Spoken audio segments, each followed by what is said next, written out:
Hello, everybody. It's Stephen here for the Idiot Quilter, and it's episode 134 for September the 28th, 2021, and thank you for joining me.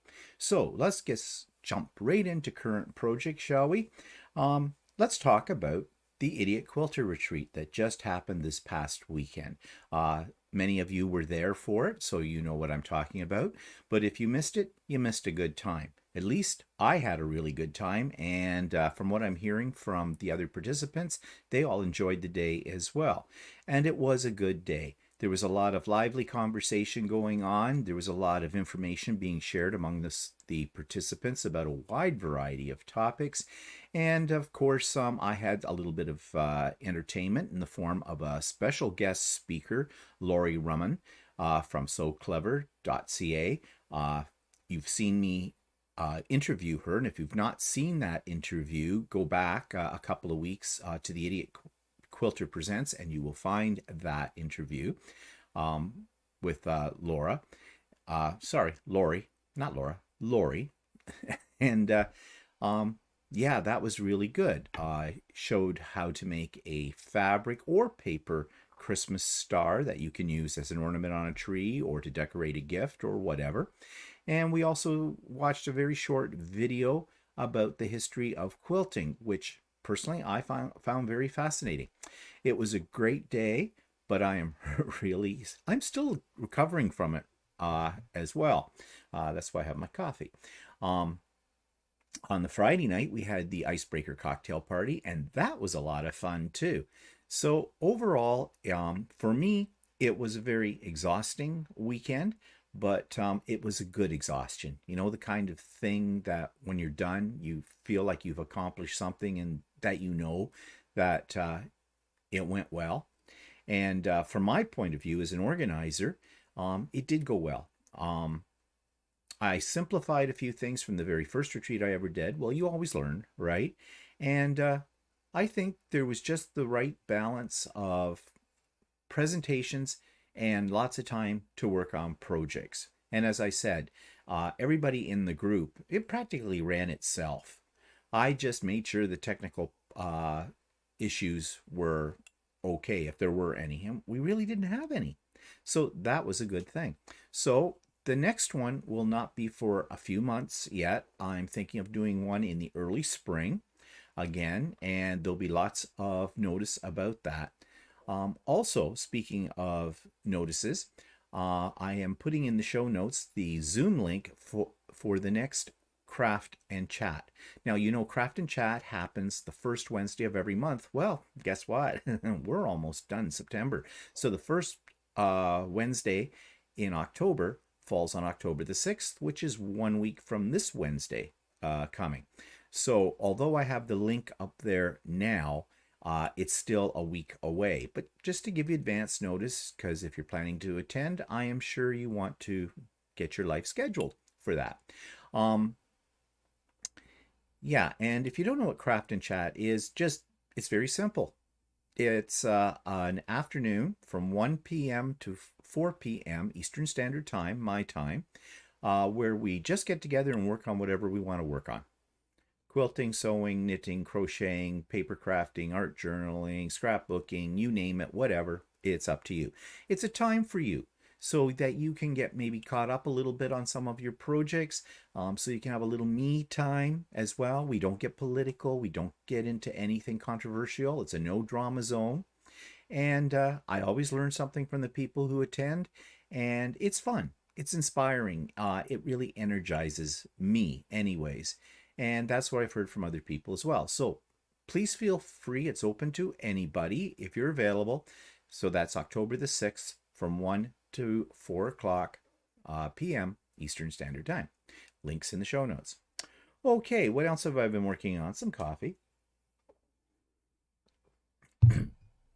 I've been working on some more Halloween decorations. And if you saw my vlog yesterday, you will have seen some of these things before, where I've been doing some in the hoop freestanding lace embroidery, and I also did some 3D printing. Well, I'm going to focus more on the machine embroidery today, and this is my little witch's cauldron.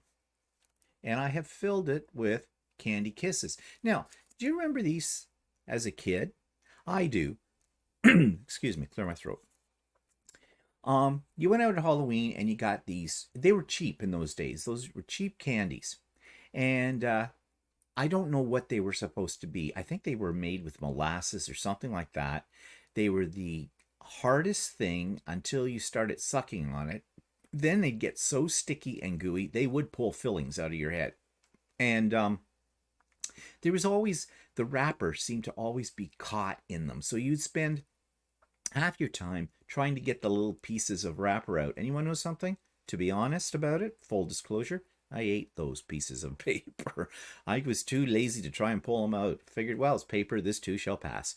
So I did. Well, I thought, I haven't had those in years, mainly because I've had, I have crowns and things. I don't want to pull those out. And plus, they're calories, empty calories, all that kind of stuff, right? But as a kid, who cares? So I thought, though, they'd be nice as a little decoration in my little witch's cauldron. And so I went looking for them. Now, first of all, I thought, well, I can probably get them from Amazon because you know me and Amazon. A day without an Amazon delivery is a day without sunshine. So I went online and I couldn't really find those ones. And I thought, well, maybe they've stopped making them. I saw some others that were sort of like it, but they're 21st century versions. So I had to go over to Walmart yesterday. I haven't been to a Walmart in probably over a year. Well, because of COVID.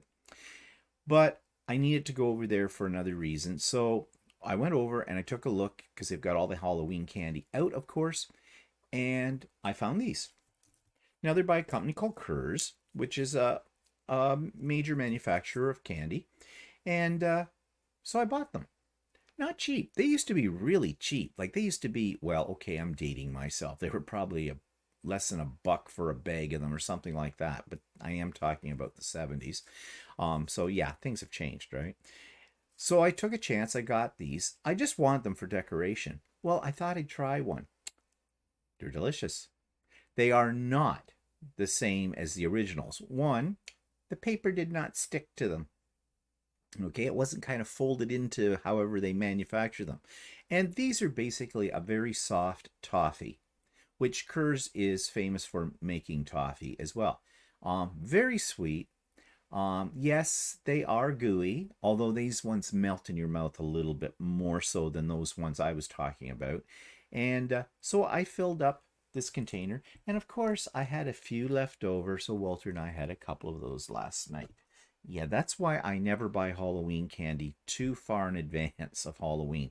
Because we'll eat it. Yeah. But anyways, that's the one thing that I made. And another thing I made are these.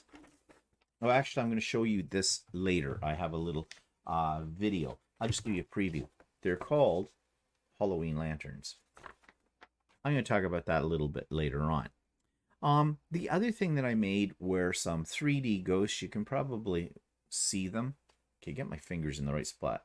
Way up here. See, there's one there and right along there. Yesterday, I showed those in a little bit more detail in the vlog, so I'm not going to bother getting up and doing it again. They're 3D printed, but they're fun. And I can put a tea light, an electric tea light in them as well because they have cutouts for their eyes and they're hollow. So I think they'll give a nice ghostly glow. So later this week, I will be putting out my Halloween decorations. You probably think it's a little early, but the whole month of October kind of a thing is Halloween geared and Thanksgiving geared here in Canada, Thanksgiving gear. So I have a few things. So I'm going to get them out and decorate around the house. Plus I have company coming on Saturday, and everybody may know this person because I have talked about her many times, and some of my viewers are members of the Quilter's Way. It's Kim Jameson Hurst, who's coming out from Alberta. She's coming out here because she and her husband are originally from Ontario, and I believe they're coming out for a special family celebration. I think it's Kim's parents' 65th wedding anniversary. And on the way, they're dropping in here for dinner on Saturday night. First time we've had anybody over for dinner in 18 months or longer. So anyways, they're coming over. They're double vaxxed. We're double vaxxed. We're taking the precautions and everything like that. And yeah, I thought it'd be nice to have my Halloween decorations up when Kim and Gary come for the visit. So yeah, things are happening this week. Almost seems like normal, doesn't it? I have forgotten what it's like to entertain people. I really have. Haven't done it in a long time. Okay. So what else has happened this week? Lucey has arrived. Yes, Juicy Lucy is here. If you were at the retreat on Saturday, you heard all about Juicy Lucy. I told you about Juicy Lucy. We were waiting for her arrival. Well, she arrived. She arrived on Thursday, this past Thursday at 1:30 in the afternoon. Sounds like a birth announcement, doesn't it? And in a way, it sort of is. So big truck showed up, 7 boxes, 7 heavy boxes. We managed, without the help of the driver. He was useless. He was really useless, the driver. He just shoved the boxes to the edge of the truck. And this is a great big huge truck. Like, okay, the boxes are 6 inches above my head. And I'm trying to lift these down and not drop them and not be crushed by them. And he just stands there and looks at you. Idiot. Anyways, we did manage to get, we loaded everything into the garage to start with, because it had been raining earlier in the day. It had stopped when the truck driver got here with the load, but we were afraid, if we leave it sitting out on the lawn as we take each package and manhandle it down into the rec room and it starts to rain, we didn't want things to get wet.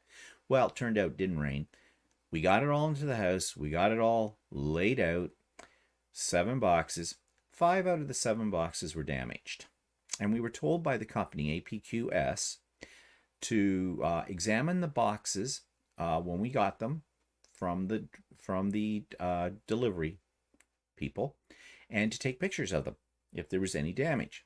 But then they said, when you get them into your house and start unpacking them, check each piece carefully to make sure there is no damage to any of the pieces. And if there are, take a picture, send it all to APQS, they'll make it right. So we did examine everything. Everything was fine. Those boxes were extremely well built, and the pieces were very well packed. So, in fact, one of the boxes, the corner of the box was torn completely off. But because of the packing inside, nothing was damaged. So we got all the pieces laid out and got out the manual. The manual's this thick, and started going through it. The manual is confusing. It has too much detail, believe it or not. Most times you get a manual for something, you get the bare minimum. This one, it was like, well, it was covering 2 different machines, 2 different styles of tables for the machines, 2 different styles of tracks. And it was like using one of those books, for kids with create your own ending. If Johnny goes in the cave, go to page 83. If Johnny goes to the store, go to page 67, and all that kind of stuff. There were plenty of photographs, not diagrams, photographs of, each of the parts and how to put them together. Some of the photographs were taken from a bit of a distance, and I found it difficult in certain stages or for certain steps to see what you're supposed to do. But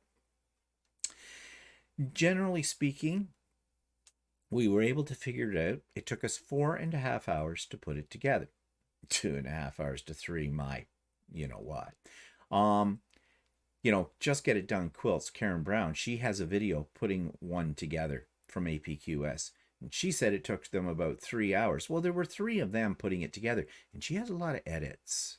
A lot of edits in that video. So I know she had problems.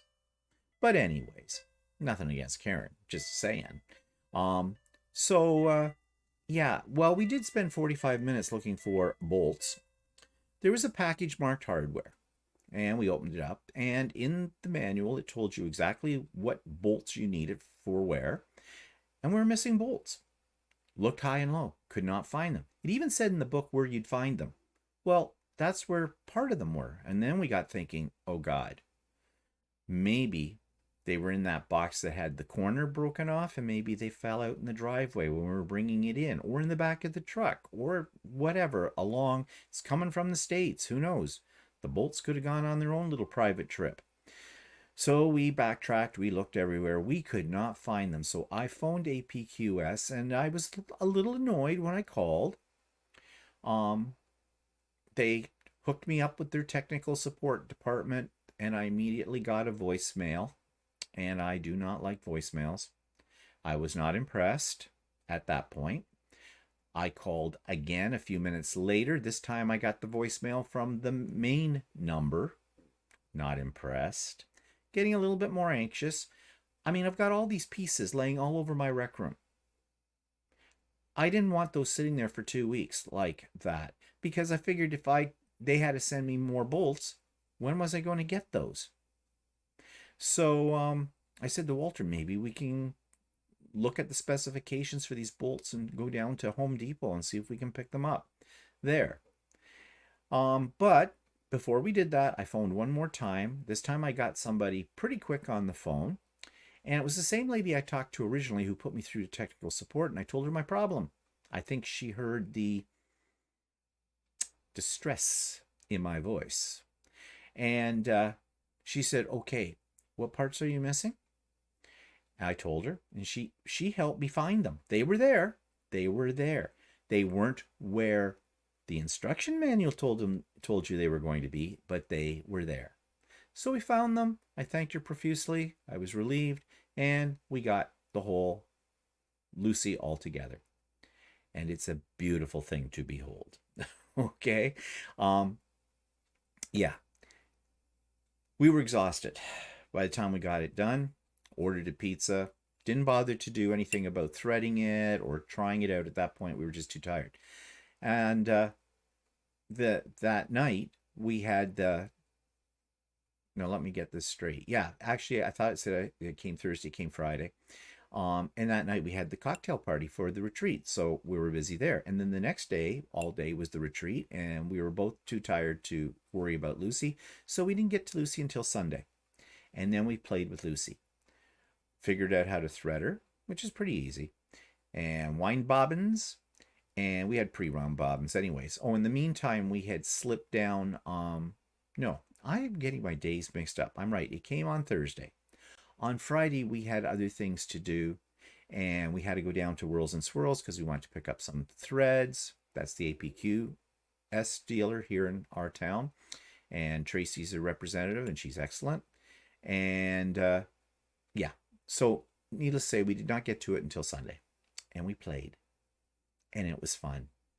And you know, once you've used a long arm, if you're thinking about quilting on a domestic sewing machine, and I don't care how good your domestic machine is or your setup, there's nothing can beat a long arm. So I thought I'd show you a little video of Walter with the first try on Lucey. So I'm going to put that in right here. Okay, so I just tried my hand at it, and of course Walter is now too. Can you see the difference? Yeah, look at Walter.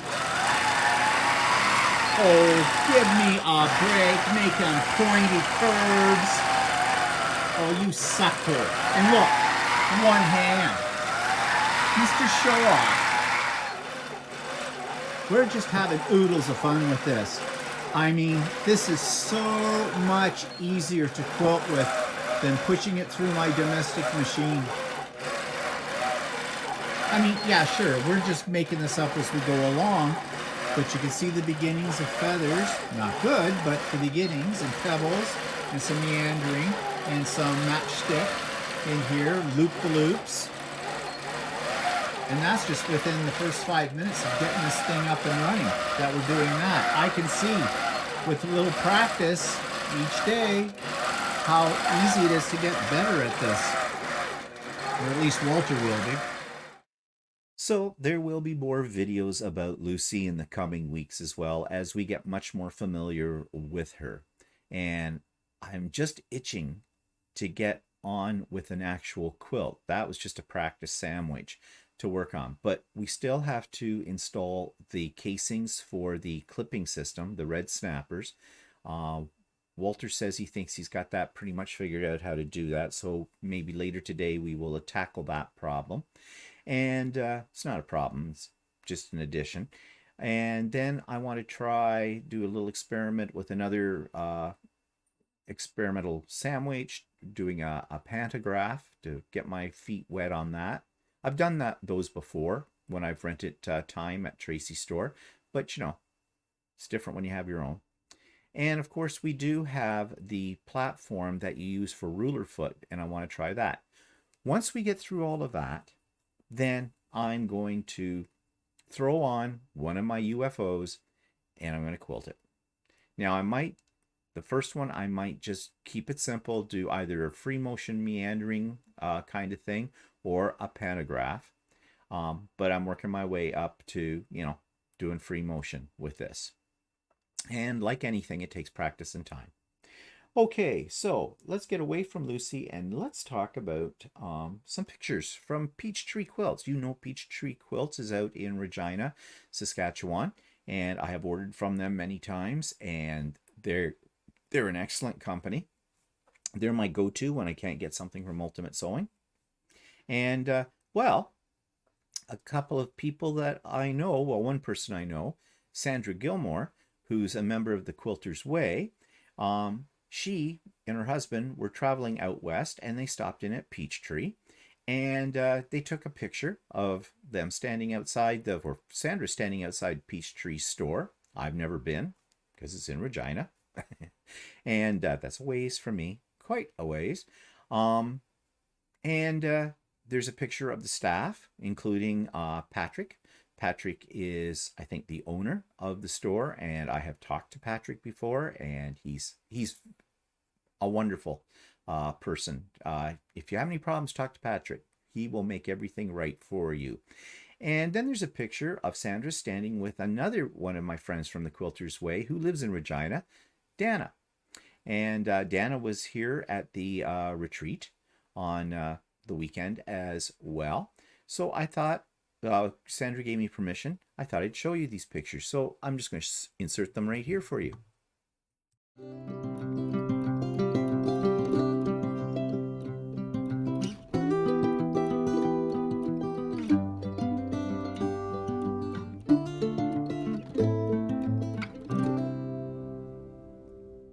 So that takes me to my demos and reviews of the week, and I have bought a couple of things that I want to show you in a moment. But first of all, I want to talk a little bit about embroidery bobbin case tension.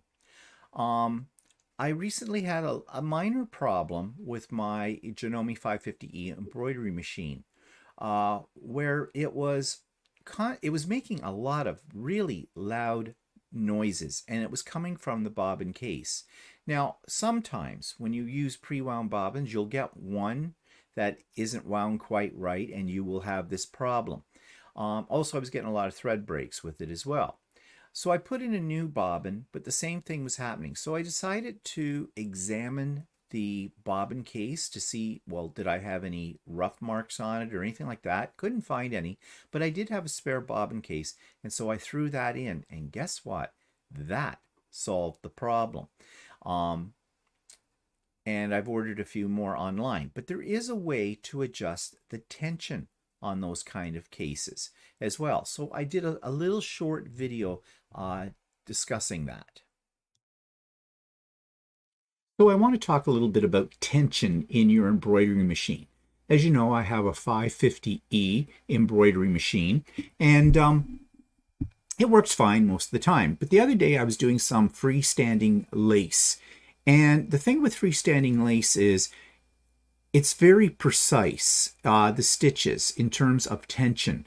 And if the tension isn't quite right on your embroidery machine, this could cause you a lot of grief. And what I mean by a lot of grief is you're going to hear your bobbin bouncing up and down in the bobbin case. They do bounce up and down a little bit as well, and sometimes that is because the bobbin you've put in is not wound correctly or whatever. So when that does happen to me, the first thing that I usually do is replace the bobbin. Um, I don't usually have to do that very often, but there is an occasion when I have to because the bobbin is wound too tight or whatever. Now I use pre-wound bobbins, and I get them from Onfill, onfill.ca, and I've had a lot of good luck with those particular bobbins. If you wind your own bobbins, well, you can have some problems with tension there as well. So the first thing I would do if your bobbin case is making a lot of noise, your bobbin's making a lot of noise, is replace the bobbin first and try that. The next thing might be put in a new needle and clean your machine. Okay, if you haven't cleaned your machine for a while, it doesn't hurt to get in there with a little brush and clean out all the lint bunnies, and also to give it a drop of oil as well. That often solves a lot of problems. Sometimes there's a little piece of broken thread caught down in the bobbin case itself and that you may not have noticed. And you wouldn't think that one little thread can affect the tension, but it can. So if you've gone through all of those and you're still having a problem, then you might want to examine the bobbin case itself. Take it out of your machine, and this is one right here for my machine for the 550E. And there is a tension adjustment screw on the side of these. Now let me show this to you. If you take a look right here, there are two screws. The screw that is furthest away, it would be on my right side. Okay. This one right down here. Oops, this is awkward. Okay, right in here. Let me turn it this way so you can see the screw a little better. If you look under here, you see this bar? The camera's trying to focus on this for some reason. Okay, right where that little silver bar, not the one at the top, but near the bottom, the screw that's right directly under that, right there where my finger was, that's the one you need to adjust. You'll need a small little tiny screwdriver, those kind of screwdrivers you use for adjusting your glasses, the screws in the arms of your glasses. That will work. And what you need to do, let's see, it's going out of focus here. There, that helps maybe a little, not much. Anyways, get in there and just very gently and very slightly adjust the screw either to the left or to the right. If you're seeing stitches being pulled up from the bottom of your embroidery piece, then that probably means that the tension on the top is too tight. I hope I have that right. So you need to adjust that screw to the left slightly. Try a quarter of a turn to start with.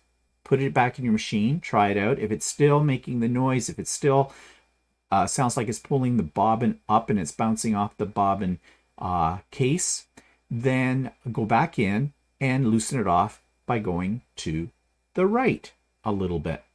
Now, this is not an exact science. At least it isn't for me. So you may have to play around with this a little bit until you get the tension right. So, you know, once you get that in there and you got it the right way, you should be okay. Now, I'm going to admit something here. When this started happening with this, I didn't know what was going on. So I had a spare bobbin case. I put the spare one in, never been used before, and it was working fine. Then I did some research on YouTube and I found this about the tension on your bobbin. You may have already known about this, especially with sewing machines, but it applies to embroidery machines too with this type of bobbin case. So I've done some experiments. I've actually ordered a couple of more spare ones, and I have played a little bit around with it, but I have to admit I don't have any patience for this kind of thing. And so what I did was I tried it. I didn't have a lot of luck, but I could see that it was changing the tension. I may try it again when I have a little bit more time and fiddle around with it and see if I can get it to work. But if that's what you're having a problem with, if it's making a lot of noise when you're embroidering, if you're getting frequent thread breaks, because that'll affect that as well. Then you might want to play around with the tension on the bobbin case itself or buy a new one. I like to have spares. There are other reasons why there could be problems. If you've had a needle strike on your bobbin case as well and it's left a mark on it, yeah, that could be a problem too. But that's not in the scope of what I'm talking about today. So that is something you might want to try in troubleshooting. So I hope you found that helpful. Also, I bought a really neat little tool related to my embroidery machine. Since I've redone my sewing room, I'm still reorganizing some of the drawers. As I use things, I decide that there's a better spot, a more convenient spot to put certain tools and items that I use frequently.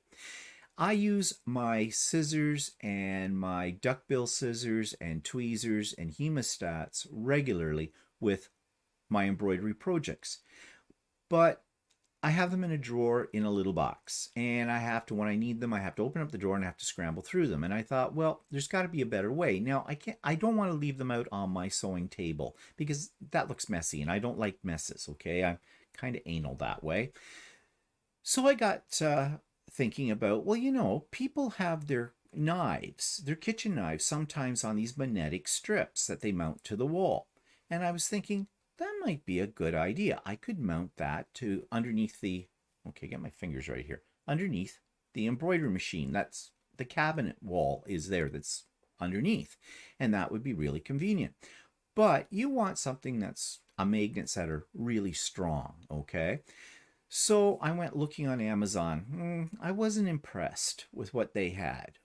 We went over to a couple of kitchen store places and I saw what they had and they didn't seem very strong either. I mean, you don't want to be sitting at the embroidery machine with these things hanging there and suddenly they drop off onto your feet, Scissors can hurt. So I went to a place called Lee Valley. Lee Valley is a Canadian company. They do have outlets here and there across the province, but you can go online. Now, I've ordered a lot of things from Lee Valley over the years, always high quality, and they deal with things that are just a little bit more unique, things you don't really find in a regular store. So I looked for one of these magnetic bars, and they had one that was actually intended for garden tools or heavy tools in your workshop. It said it would hold 20 pounds, these magnets. So I thought, well, that will hold my scissors for sure. So I ordered one. It came the other day. I mounted it and it works like a charm. So I have a little video explaining this that I'm going to put in here. So as you can see here, I'm doing some machine embroidery, and I love doing machine embroidery, but there's often times when I have to reach for my applique scissors, regular scissors, or even my little tiny screwdriver that takes the bottom plate on the embroidery machine off so I can get in there and remove a tangle or a bird's nest or whatever. And in this setup that I have now, I usually put those in my drawers, but I thought there's got to be a better way for this. If only they could be at my fingertips, but at the same time not clutter up my desk. So this is what I came up with. I came up with this little magnetic rack right down here. Now, I got the idea first by looking at knife racks that are magnetic, that you can mount on a kitchen wall or cabinet or something like that, and put your cutting knives, your butcher knives on it. So I looked at those on Amazon, but I wasn't sure how strong those magnets really are because these are odd-shaped tools and they really need to be held securely. And I didn't want to buy something like that from Amazon for like about $15 Canadian and find out it's pretty much useless. So off to a kitchenware store like HomeSense and Kitchen Stuff, and I looked at what they had, and theirs weren't any better, about the same price, but about the same strength as what I felt that the Amazon one would be. So I went to a company called Lee Valley. Now, Lee Valley is a Canadian company, and they're online, and they have a lot of very unique household and garden and tool workshop type products. And I thought I might be able to find something there, and I did. In fact, they had several different models. The one I picked is a fairly heavy-duty magnet. It is actually meant to mount in your garage or on your workshop wall, and it'll hold tools or gardening tools and fairly heavy ones. It said in the specifications that this bar will hold objects up to 20 pounds each. And of course it had mounting brackets built right onto it, and that's what I bought. And I'm telling you, I am so pleased with this. This is very, very strong. It took me no time at all to attach it to the side of my cabinets, and they're right here underneath the lip of where my embroidery machine sits, so they're within my grasp. Now I'm going to show you how strong this is. That's strong. And I am applying a fair amount of force to get these off. But you can see they stick very, very well. So I'm very pleased with this little tool. And I think it's going to be very handy because now at my fingertips I have the tools that I need when I'm doing machine embroidery. I know where they are. They're out of the way, but they're within my grasp. So that's just a little tip for this week on a little device that I find very useful. Tool that I bought. Well, it's not a tool. It's a chair. I use a stool with my sewing machine. And I use a stool because I can't get a chair into that spot. In my old sewing room, I had about this much space, and it was just enough for the stool. And it was fine. It worked like a charm. I bought it from Amazon. Of course I did. And it was fine. But I have noticed that my back really starts to hurt if I spend, well, you know how you get when you sew. You're only going to sit down for half an hour, and 3 hours later you get off your seat. And for me, that was really killing my back because there was no back support. It was just a stool. So I went looking on Amazon to see if I could find a stool, a rolly stool with a back to it. That would give my back some support. But I also needed something that would fit in that space. So I did some measurements on the existing stool, went on to Amazon, and I found one that had the same footprint as the original stool. So I ordered it. It was about $100, well, with tax, about 117 Canadian dollars. And it's dandy. It works like a charm. So I've got a little video of it to show you. So I went out and I bought a new sewing stool. I think I mentioned last week that I was thinking about doing this, or I had it already on order from Amazon, because before this I was using this stool, as you can see right here, and it worked out fine, and I used it for a couple of years. But I have found recently that it's really bothering my back for some reason. So I figured I needed a back support, and that's what this chair has. It has a back support. It's about the same size at the bottom as the other stool was, so it fits in this corner here where I don't have a lot of space between myself and my sewing machine and the edge of my pressing table. So this fits right in there, and it does keep your back very, very straight, which is good because you do have a tendency when you're making a quilt, sitting in front of your sewing machine for long hours, of slumping, and that's not good for your posture. And I think that's why I'm getting pains in my back as well. So I have this now, and I'm really pleased with it. I bought it off of Amazon, and I think it came out to, with tax, about 117 Canadian dollars, which more expensive than the other one, but this is better. Okay, so enough about me and my toys. And now it's time to turn to Subscribers Quilt of the Week. And this one's from Cheryl Hogan, who's a regular viewer. And yeah, here it is. This week's Quilt of the Week comes from Cheryl Hogan. And Cheryl writes, I have attached a photo of a quilt along I did with one of my quilt guilds. And the quilt guild she's referring to is the Greater Ann Arbor Quilt Guild. She says they do have a website that you can check out.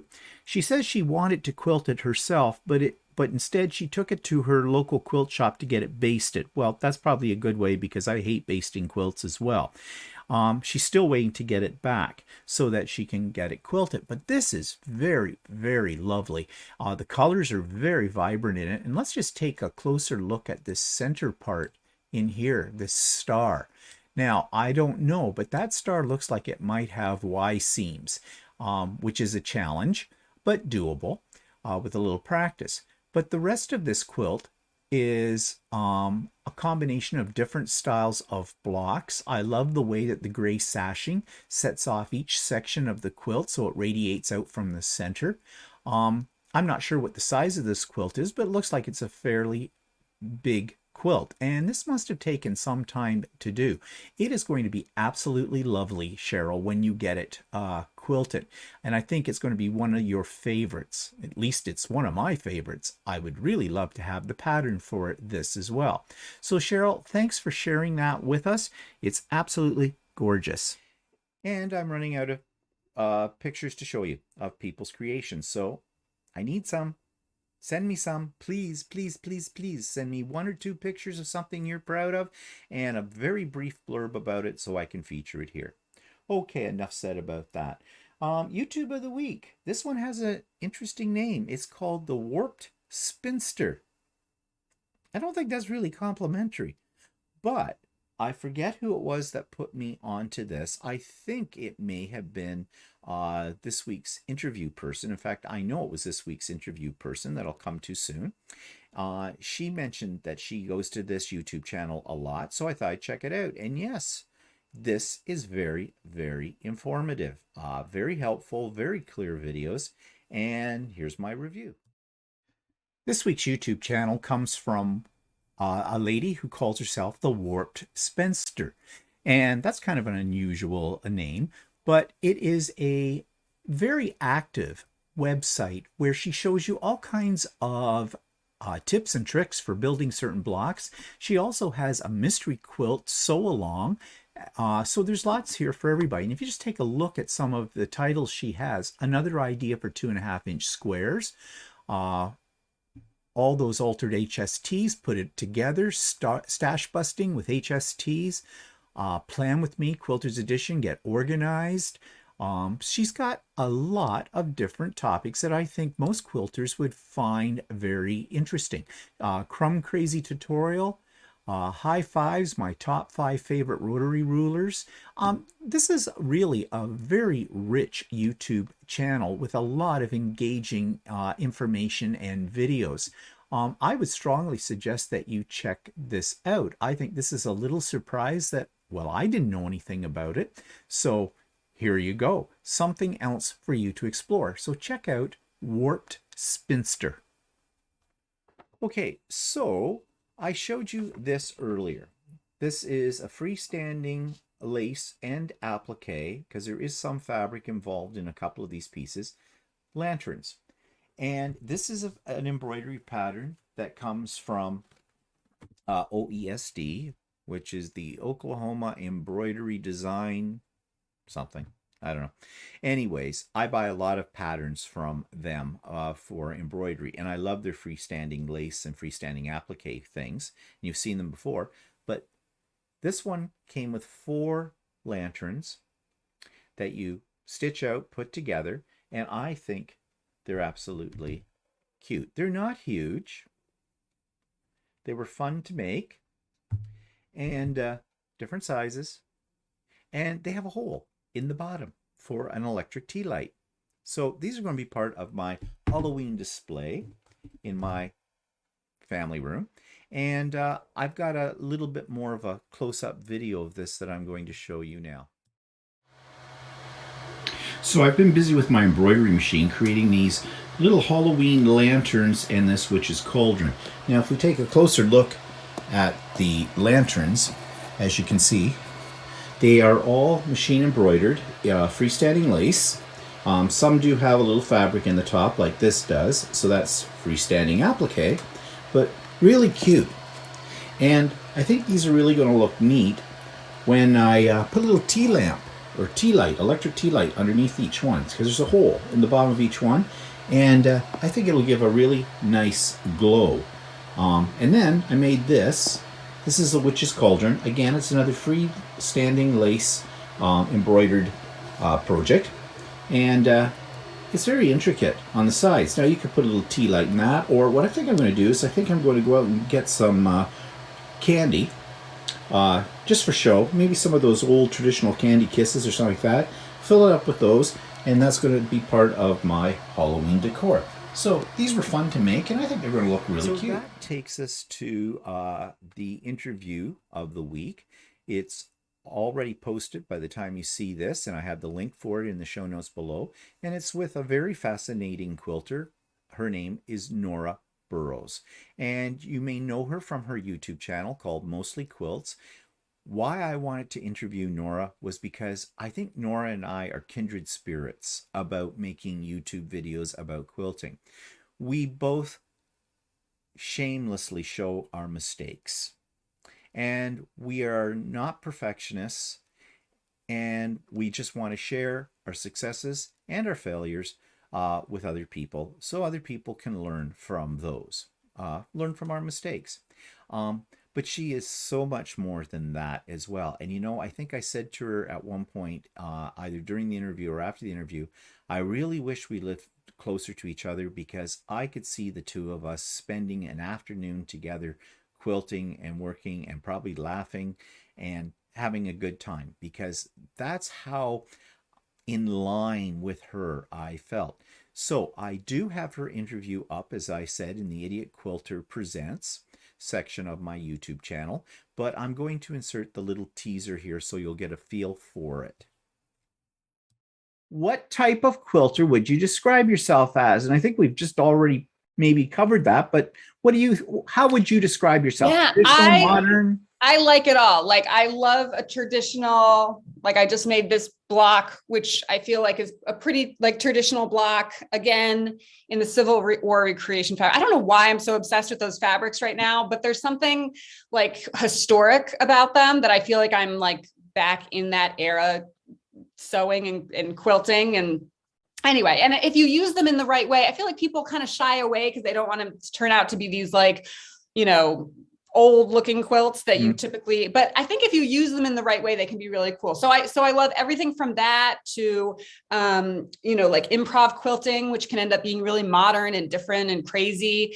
I really like it all. There's not a type that I can think. I'm sure there is. I'll have to think about it. I'll think about it tonight. I'll be like, oh yeah, I don't like that kind of thing at all. I don't like to use solids. Solids are and I want to use more solids because I feel like it really helps to break up visually the quilts. Like visually speaking, quilts kind of need these solids. But to one of my quilts that I'm going to critique this week. It's actually not a quilt. It's two banners. I called them spring banners.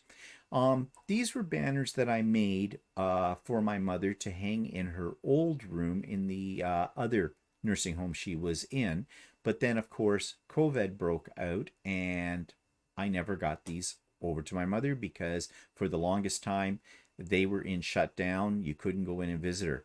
So I recently took them over to her new nursing home situation and hung them up. And they do add little color and brightness and liveliness to her room. And I thought I would show you these and talk about them. So this week I'm critiquing a couple of banners that I made for my mother's room in the nursing home. I made these, sometime in the middle of COVID. Well, I guess we're still in the middle of COVID, but you know what I mean. And I wasn't able to get them over to my mother until she moved into the new nursing home she's in now and until they lifted restrictions for visiting. So these both hang on the doors to her wardrobe in her room. And I think they add a little brightness to the room as well and a little color. Now, if you look at these two, they're both the same design. One's in a blue color wave, one's in sort of a purpley color wave as well. And these were made simply from scraps that I had laying around in my stash.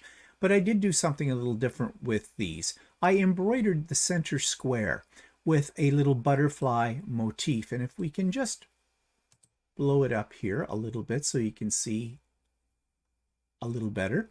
So they're the same design in both, but I used a different set of colored embroidery threads, so they give them a slightly different look. And of course, you can see on this one, I also used butterfly fabric that was in my stash as borders. I think both of them came out very well, and they look really nice on the doors in her room. As far as quilting was concerned, I just went really simple, as I often do with something like this. I just did walking foot, wavy line, quilting, straight lines all the way down on both of these pieces. Um, they turned out nice. They do look good, as I said, in my mother's room. It brings in a little bit of color into the room because they basically paint all the rooms in the nursing home a neutral shade. And I think she enjoys seeing them in there as well. So I may make a special quilt for her, a wall hanging type quilt, because there is some space in that room to hang things up. And we'll see from that. But I was really pleased with the way both of these turned out. And that takes us to the online quilt store of the week. This is both an online store and an actual brick and mortar store. I have been to this store physically back, well, before COVID. It's called Fun with Stitches. It's in Belleville. Belleville is a place about an hour and a half or so east of me. And it is a great store. It's in a house. But the whole house is dedicated to this store. There's an upstairs, a downstairs. Everything is really nicely laid out, and they have a huge selection of fabrics and patterns and notions. And I think they're also a long arm dealer as well. And I think they might be I'm not sure if they're an APQS or a Gamel. Or it might be Handy Quilter. I think it's a Handy Quilter. But great store, great staff. And so here's my review of Fun with Stitches. This week's online fabric store is both an online fabric store and a physical store, and I have actually been to this store before. It's in a community that's about an hour and a half or so east of me called Belleville. It's in a house, but the entire house is the quilt store, and they have a great selection. But let's take a look at what's on their web page. So if we click on the home page, this is what we get. And we'll just cursor down, and they have a featured products. They have Country Lane Christmas Kit. That looks kind of cute. Sea Island Block of the Month, multi-gnome panel, 24 inches in flannel. Micro Quilter Poly seems to be the thread of their choice. They have completed projects on sale. And they have gift cards. And they also have right on the front page, on the first page, exactly where they're located with a link to a Google map, which is all very nice. And I think that's a great way to start any kind of online store website. You know where they are, and you get a taste for what you may find when you delve deeper into the website. So let's go to their products. And they have a nice little page set up here where they list everything by categories, and they also have product categories to the left of the screen as well, and a search engine. And so they have things like batting and books, completed projects, embroidery buddies, and others. I'm not sure what embroidery buddies are, but we'll take a look at that. Fabrics, of course, handy quilter machines and frame accessories.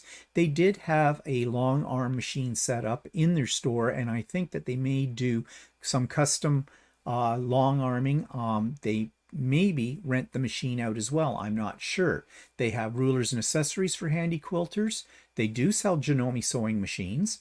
Mass supplies, notions, panels, patterns, quilt kits, a sale room, and threads. And I did check out their physical sale room as well while I was in the actual store, and there were some bargains to be had. Now, the prices on their fabrics, well, let's just take a look and see. I don't remember exactly what these cost. Okay, so there's all their categories. So let's go to quilting fabric. 2,423 on here, so a good selection. They have them listed by, it looks like, the name of the line. Can you find it by brand? Just going down, quite a list, really. Very extensive, and I found that when I was in their store as well. Yes, they do. They have brand. They have Wilmington Prints, Northcott, Island Boutiques, Timeless Treasures. I love Timeless Treasures. Let's check out Timeless Treasures. So it looks like their prices, and I believe their prices are set up by either the yard or the meter. We'll check that out in a minute. But yeah, they have a good selection. Ooh, I like the butterfly one. And everything is very neatly and presented and very well organized, it looks to me as. That impresses me about the website. The store too was very well organized when I was in it, so this is not a surprise. Let's check out what that price is, if that price is per meter or by the yard. It's by the meter. And so that's good as well, because you know how I feel about Canadian stores not putting things in meters. It's just a little quirk I have. So yeah, they look like they have an excellent selection of fabrics. Now, of course, they sell handy quilter long arms, but I'm wondering if they will do custom long arming for you. And they sell them. And do they do them? They seem to have everything that you need, but it doesn't say anything about doing custom quilting. So maybe it's just what I saw was a demo model. It wasn't a very big room that it was in, so I could see that that's what it was for. So let's look at their Janome lineup. And they have all the major machines. I can see that here. Well, they don't have them all, but I'm sure they are probably a recognized dealer of Janome, so you can probably order from them as well. Price-wise, I'm not really sure. That's the Janome 15,000. I used to have one of those. I got a better price than that at Ultimate Sewing at the time, but it was a sale at the time. So I think they're probably within the usual range for these kind of machines. Now they do show that they have a section for classes, and they have a policy for that. Now, are these classes in person or online? And I'm just reading very quickly. It's not really telling me in the description of the classes. Most of the classes look like they're working with kits and also using the computerized software for the Handy Quilter long arm. But I'm not sure if these classes are offered online or in person. Let's see, registration is on a first come, first served basis. Payment is in full. Most classes list requirements. It sounds like these are actually, due to COVID restrictions, we enforce wearing your mask if moving about the store. So yeah, these are not online classes. These are in-person classes. They have something called a gallery, which I think is probably showing some of their, some pictures of their store as well. Let's see if they have, oh yes, they have quite a few pictures here. So let's take a look, because I did like the store. So this is their classroom. And you can see here they have various rooms in this house that are full of fabrics. This is what it looks like on the outside. More pictures of the interior. Very nicely displayed. Very nicely laid out.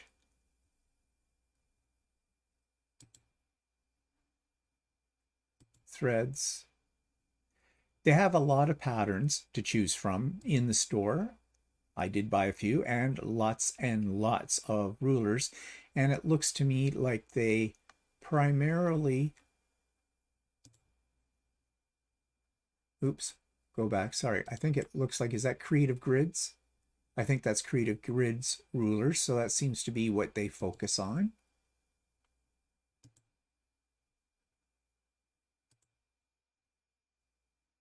So it is a very charming little store to go into. It's very comfortable. The personnel that work there are very friendly, very efficient when they're cutting your fabric, and lots of panels as well. So yeah, it is a store, if you're ever in that area, worth going in and actually visiting, but it looks like they have pretty much everything that they have in the store online. They do have a newsletter that you can sign up for. I don't believe I'm signed up for it. And let's just check out their about. It says Fun with Stitches opened its doors in 2004 with a goal to provide our Belleville, Ontario community with high quality fabrics, notions, sewing machines, and quilting supplies. Located in a charming old farmhouse right beside the Bay of Quinte, our store offers a welcoming environment where quilters of all skill levels can gather to learn, share ideas, inspire one another, and enjoy the camaraderie of fellow stitchers. Yeah, and then it goes on to talk a little bit about the history. Very easy to get to. It's right on the side of a major highway that runs right through the center of Belleville. This is just on the outside of Belleville. So it's well worth checking out, both the physical store and the website as well. So that's Fun with Stitches. So that takes us to the end of this week's episode of the Idiot Quilter. And just a reminder about Craft and Chat, October the 6th, starting at 1 p.m. Eastern Standard Time. It is a Zoom. It's a virtual sew day, sew afternoon actually. So all are welcome, as I said before, and the link is in the show notes. But just remember, it doesn't start this week. It's October the 6th when that happens. So I hope you'll be able to join us with that and have some fun. So that's it for me today. I hope you have a great week. I hope you're happy. I hope you're staying creative. Yeah. So thanks for joining me. We'll see you next week. Bye-bye for now.